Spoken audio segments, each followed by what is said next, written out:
LA Hair Season 3, Episode 11. It's the last one. They got one more left.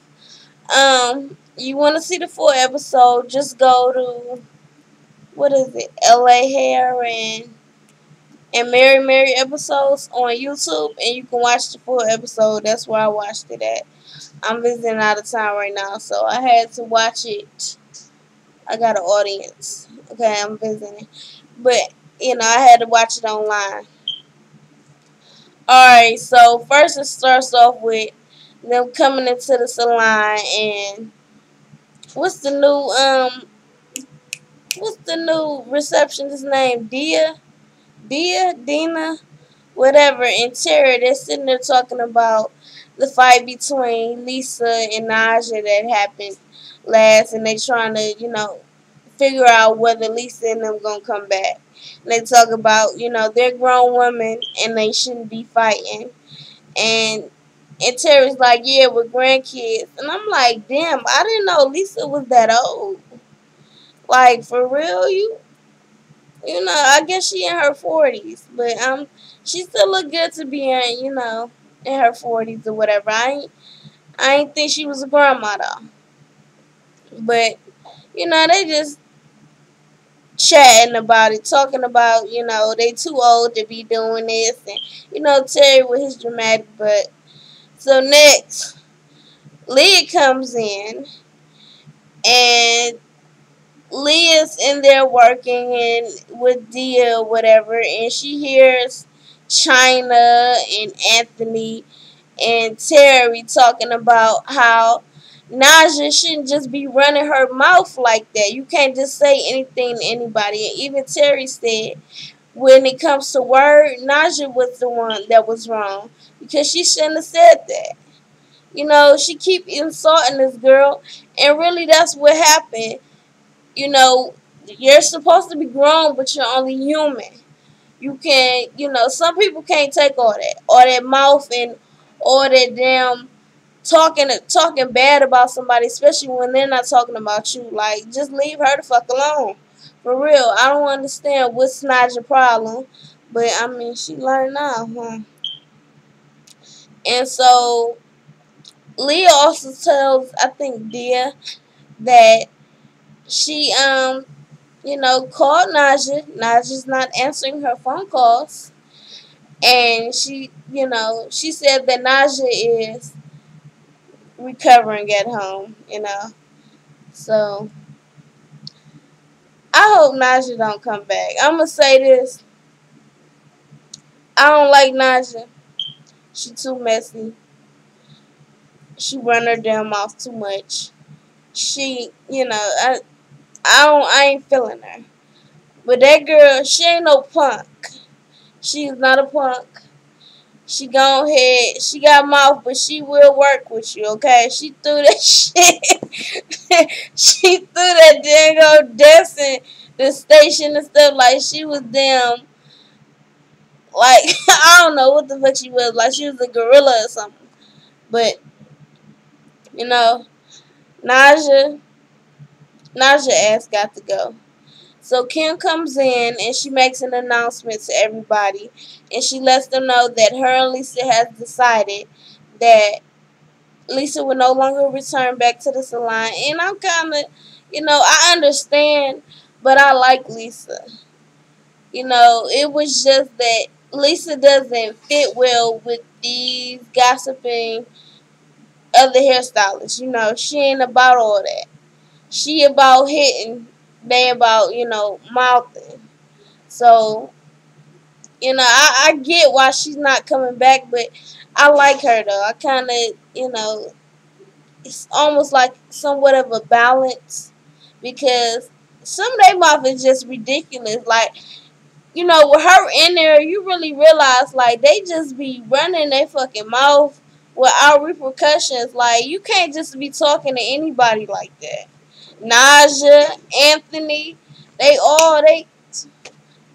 mouth is ridiculous. Anthony is cool, okay sometimes, but Naja, she just makes me sick. Alright, so we're gonna go off of that. So Kim takes Terry and Dante. They're out looking for wigs. Kim has the Bronner Brothers show. Bonner Brothers. Oh gosh, y'all know what the hell I mean. The hair show down in Atlanta that happens every year, and she ain't got no time, to get to prepare wigs custom made or whatever. So they going out and they trying to figure out wigs, and she puts Dante and Terry in charge of everything, and she lets them know that when she comes down to Atlanta, she will be there the day of the actual show, so she needs them to get everything in order for her. So they end up going to Atlanta, and first it's Terry and Dante, and they meet Gaucher. Now I already know who Gaucher is, but this is their first time meeting Gaucher, and you know they kind of snappy with her, and she got a mouth. Gaucher got a mouth, and she rubbed him the wrong way. So then she leaves. She says she got a class to teach, and then the rest of the stylists, Atlanta stylists, come in, and all them got big booties, and Dante's just in awe of all the big booties. He's gone from being gay or bi to being straight now. He's just turned. All these Atlanta booties have made him turn. And then, later they go on, the models come in and they're doing the hair, and Terry is micromanaging again. I understand he was put in charge, but he can just really be a freaking annoying, okay? These are also professional stylists. They know what the fuck they doing too, okay? Kim comes in and she gives them direction. She tells them that she didn't want all of the models' hair braided, and she kind of being a brat too. But I understand if this your business, do your thing, girl, whatever. So then everything's going wrong. The model's hair is not done in time. Makeup has not been done. Plugs ain't working. Models don't know where to walk and what to do this and that. And then Leah, on top of all of that, Leah comes in and she tells Kim that, Kim, let's go. You have an interview. And Kim's like, what interview? I don't know nothing about no interview. What are you talking about? And then she's like, well, you have an interview. This is a part of being down here in Atlanta like you want to be. So you have to do your interview. And Kim's like, I can't deal with this. And she just storms off like a brat. I like Kim, but Kim can be a brat sometimes. For real. She need an attitude adjustment. That California diva attitude needs to bring it on down. So, we're going to go back to LA. So, what is it? All the hairstylists, they have to do hair. Leah comes in and she tells them, well, you have to do hair. And we have a whole bunch of people coming in. And then somebody says, well, they're kids. And they bring in all these little kids. There's pageants. And nobody likes kids. Okay, these kids was some straight up little gangsters. They was not playing with them.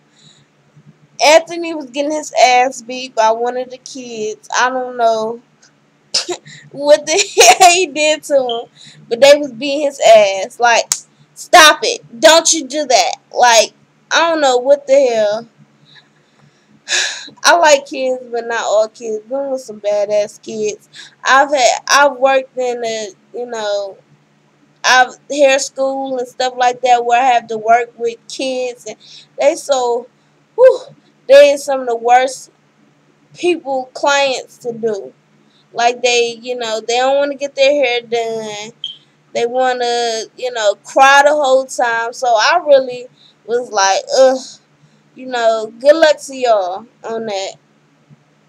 Because doing kids' hair is not fun. Especially when they not your child. And you can't check them like that. Because they're not your child. Alright, so we're gonna hurry this up because I got things to do. But they end up doing the Bronner Brothers show, and it goes well. Kim has the MC, and she, you know, feeling all of the models on there. You know, it was cool. It was cool, everything. And y'all know when Kim get wrapped up, when something goes well, she goes on to the next thing. So she made the announcement publicly that she is going to open up a hair salon in Atlanta, and Leah loses her fucking mind. She heard Kim say that, and she instantly got pissed off and walked out of the show. Now, I just watched this online. I don't know what's going to happen next week. Next week is the finale, but I don't think it's going to go too well between Leah and Kim. I don't know. I don't know. What do y'all think about Kim opening up a hair salon right now? I think true, Kim is the boss. She can open up how many salons she wants. But like I said before in other, earlier LA reviews, is that she shouldn't put it all on Leah. Leah shouldn't have to take care of the LA hair salon and the Atlanta hair salon. It's too much. I do see that Leah has a lot of responsibility, and sometimes Kim just takes her for granted. So, I see what she's mad for. But I just think that Kim should hire somebody else as a manager that she trusts or whatever in Atlanta for the Atlanta hair salon, and to stop putting this all on Leah. So I'm gonna miss LA hair. Next week is the last episode, but the Braxtons come on in 2 weeks, and I'm excited about that. It's gonna be lots of drama, lots of ooh and ah. Okay, we're gonna have a lot to talk about in those reviews. So I can't wait for the Braxtons to come on. Excuse me, y'all. I'm tired. My throat hurts. I'm sick. I'm trying to get better with this. I ain't did reviews in a while, but I can't wait for the Braxtons to come on. And I'm gonna miss LA hair though. But that's it, y'all. Follow me on Twitter. Like, comment, share, subscribe. And y'all be easy, alright? Good night.